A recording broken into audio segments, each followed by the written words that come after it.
Hi, I'm Darnell, Way Over Recipes, and this is my review of the Cuisinart round flip Belgian waffle maker. And so, basically what it comes with, it has this cup that basically you use to fill up and to make your waffles. It comes with a very thin manual included.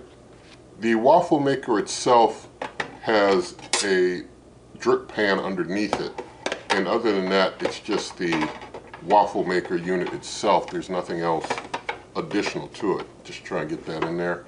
And basically, just showing you inside, the plates are not removable, so keep that in mind. You basically, when you clean it, it has a coating on it that I'll talk about in a moment, but it's non-stick, so you shouldn't have to do too much effort in cleaning it, but you don't remove the plates to do that. And they said that those plates have a PFAS and PFOA free non-stick coating.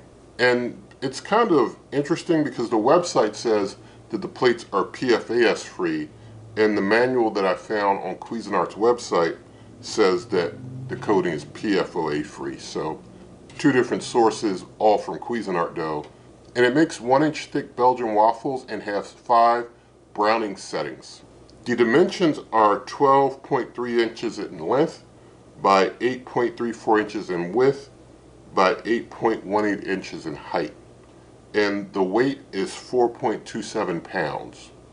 And as I go deeper into this review, I do want to mention that here on the Wave of Recipes YouTube channel, there are well over 1,000 videos covering well over 120 different types of countertop cookers.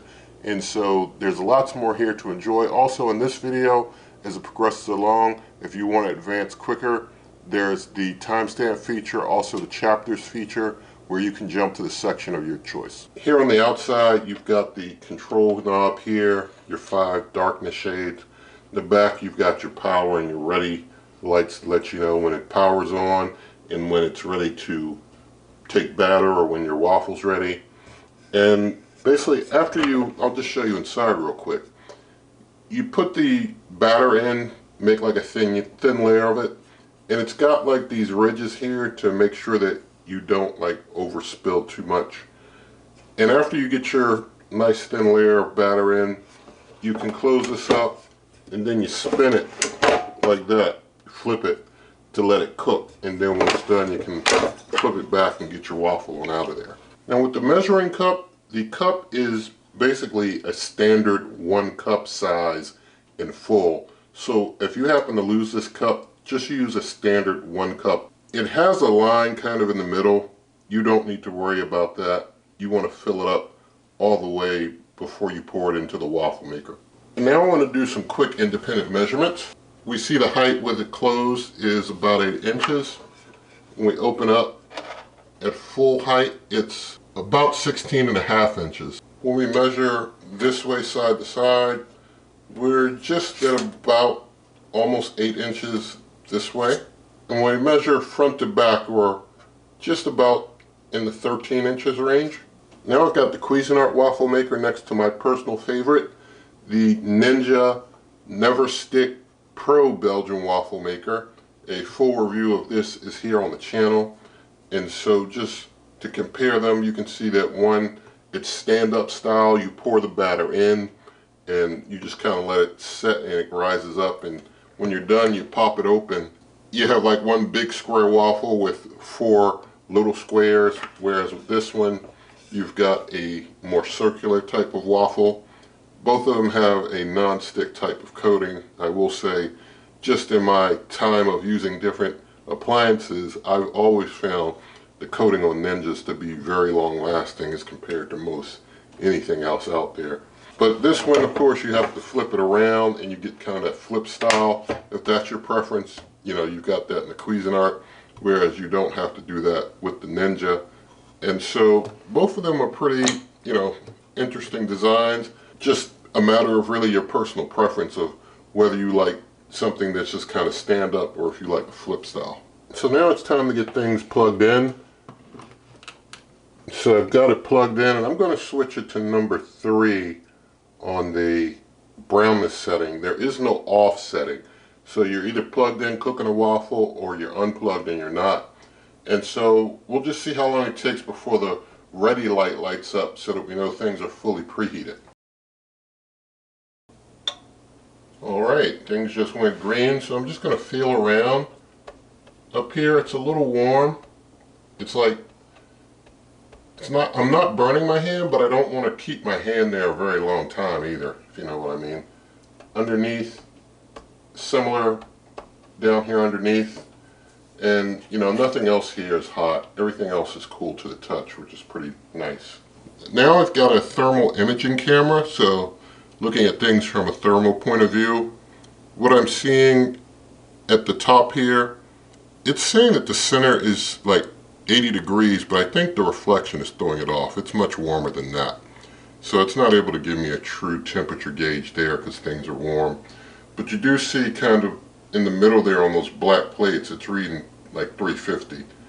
So we see things are pretty hot in there. So I'm going to open on up. Give it a moment to calibrate itself. And yeah, on the plates, it's reading almost 400. It's like above 350 in here. So pretty hot, really above 400, especially right down there in the center where it's the hottest there. So things do get between 350 and 400 in there. And they do mention when you first use it, it's going to have a bit of a smell as things burn off from manufacturing. So I wanted to accomplish that really quick by, you know, my temperature test doing the burn off. I'm not smelling any really bad smell, but I know some people have a different tolerance level when it comes to that sort of thing.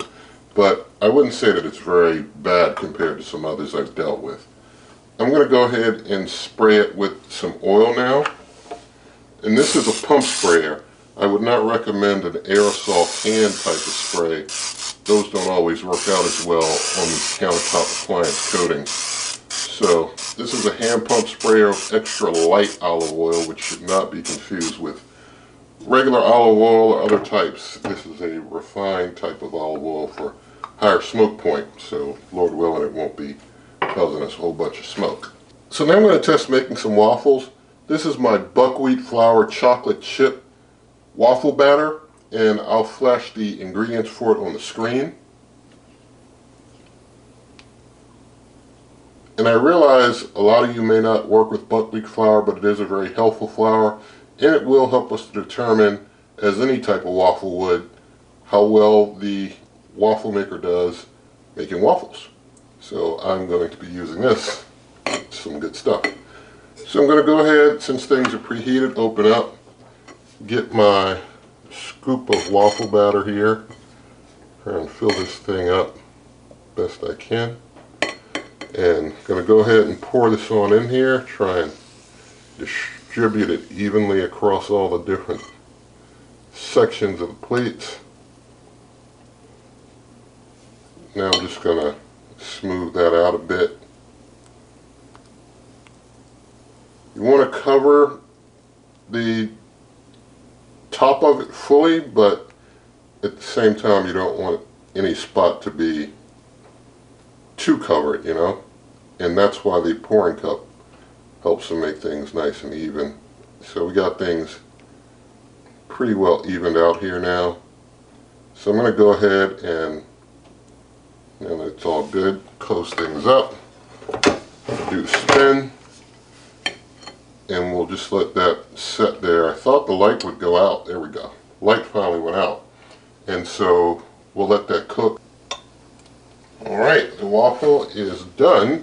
So flipping things back over here, open it up. And pretty interesting look there. It looks like things didn't fill in very well. It's pretty interesting.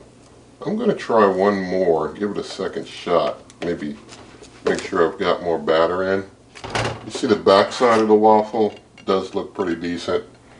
So I'm going to give it another shot here. I'm going to put some more oil on, make sure things are well oiled. And then I'm going to just try and make sure I fill this cup really good. I'm going to take this here, I'm going to take a spoon and fill the cup really well so that I've got a lot of batter.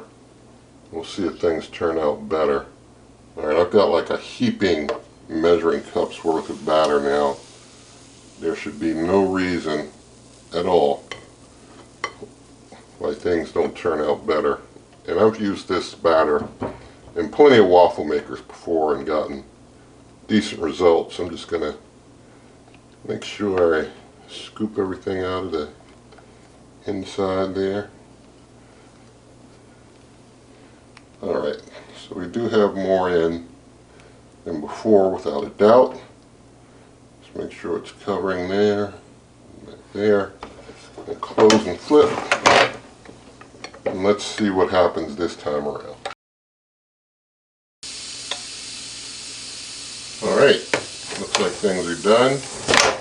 So open up, and there we go. So I just didn't have enough batter in on that first one, but things look decent now with this second one as far as the size. Let's see if I can get the thing out. Alright, so we see our completed waffle here. Just, breaking it open. You can see inside. Things look nice. These waffles for me always are pretty tasty. Definitely tastes good. Now I want to talk about cleaning this waffle maker a little bit. Basically they say that you should clean after every session of waffle making, and that you should simply brush the crumbs off from the grooves in here. You should absorb any excess cooking oil by wiping with a dry cloth or a paper towel. And you can clean the waffle grids using like a damp cloth to prevent staining. If any waffle batter adheres to the cooking plates, then they recommend that you use a little cooking oil on that baked on section and let it sit for about 5 minutes, and then that oil should help to lift that stuck on batter off. And to clean the exterior, you basically are going to wipe that with a soft and dry cloth. And don't use anything abrasive. You don't want to scratch the coating or anything. And never submerge this unit in water. And never use the dishwasher for anything. Nothing at all, not even the accessories, are dishwasher safe. So basically everything is hand wash only. So let's talk about the warranty. The waffle maker comes with a 3-year warranty, so that's pretty good. And so we see that it's able to make up the waffles. It's pretty quick work and easy. And with that extra spillover area, you don't make, very much mess, so it should make cleanup faster. And so, if this is the one for you, then you might want to check it out. And I do think that it's pretty nice and quick. And so it does what a waffle maker should do. And I do want to mention nothing in this video is sponsored, nothing given to me. And so in the video description, there's lots of ways to help the channel, such as my cookbook, merch, membership, donations, links to a lot of shops that you know very well. There's also the shop icon here on the YouTube channel. You can use that to shop for this or other items, and all of that helps the channel here. Also, you can always check out my blog, superwaveovenrecipes.com. Again, that's superwaveovenrecipes.com. Lots of recipes and things there. And there's lots of ways to help the channel for free. I do appreciate you who watch the ads. Those help the channel. Also, there are things like the hype option. You can use that to help get this video out to more people. Sharing is the #1 way to help sharing this video with other people to check out. And you can always give this video a thumbs up. And I hope that you enjoyed it. And I wish you and yours good eating.